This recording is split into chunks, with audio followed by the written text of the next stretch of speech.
This is Mike at KX Guru Racing, and this is the KTX500 that we're working on. 2016 KTM 250SXF chassis, KX500 motor. Now, one of the first things I'll tell you is that so far, this is one of the easiest conversions I have seen. I was actually pleasantly surprised. One of the things we did have to do is we had to replace the lower cradle. And right now it's just barely tack welded in there to make sure that everything's going to fit and that the finish is good. And yeah, it's looking great. The reason why we had to replace them is because the 250SX bars go about right here and they make this bend right through the motor.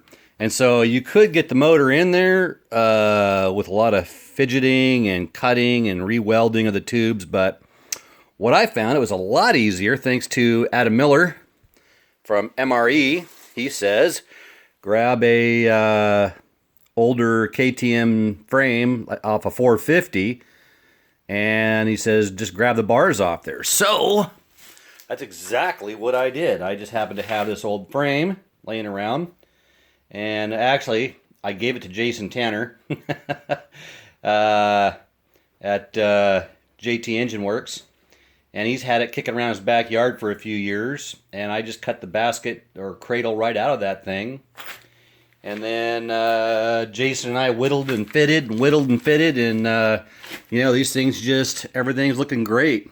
We've actually taken about an inch off of this, raised it up about an inch, and I'm confident we can easily go another ½ inch more or so, but we're going to leave it there for right now and let the professional welder decide just exactly how much he wants to take out of there. But as you can see, there's no problem with access or mounting of the pipe. Works great. We took the stock mounts off the KTM. Now what we did when we removed the bars and when we removed these mounts, we just ground the factory welds off, and when you do that, the parts pop off. And as you can see, there was very little modification to get those to work just right. Now we've got them fitted. Just again, we've got to have them welded. Same with the lower mounts. Just use the factory mounts. Why not? And you know, there was a lot of fidgeting and fussing, you know, to get these tubes to get in there and fit, but they do. I mean, they go right in. So that was great. Radiators, so far, it's looking like we could use the stock radiators. We'll have to adjust some of the tubes, the angles and whatnot, but again, that's no big deal. We did have to clearance the swing arm just a scotch. I mean, not much. 32nd of an inch, maybe 16th of an inch. I'll have to ask Jason. I don't remember off the top of my head, but not much. So yeah, really looking forward to spending a little bit more time on this project here in the next couple of weeks. We've been really busy with getting different builds we're doing done and getting some of this stuff welded up, get the chassis or the frame powder coated, and then we can pretty much start assembly. On the rear head stay, because this is the F model, it's got this big old hole in the frame. Obviously, we don't need that. We need to mount our head stay for the head. So what we've came up with is this little box that will, well, it's got a bolt in there. I guess I should have taken that out first. But you can see that's going to weld up in there. And that's going to give it the angle that we need to keep that motor from wanting to rotate forward.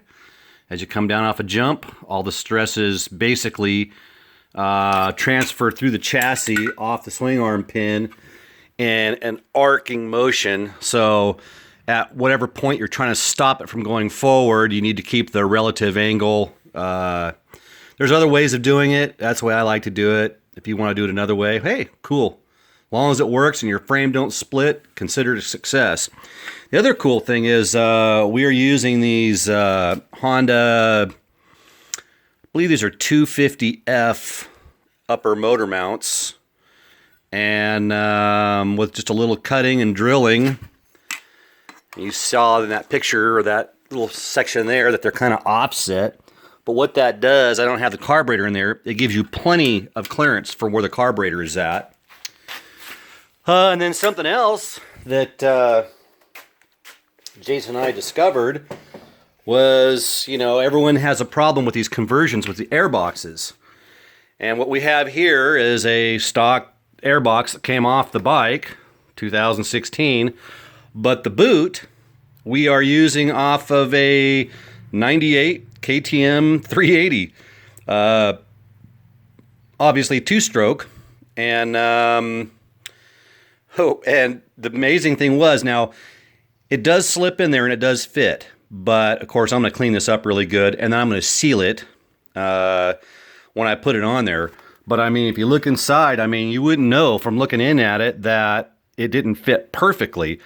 But we didn't do any cutting. Literally, Jason in 5 minutes popped that thing in there. And I had gone upstairs for something. I came down, and I'm like, wow, that thing fit.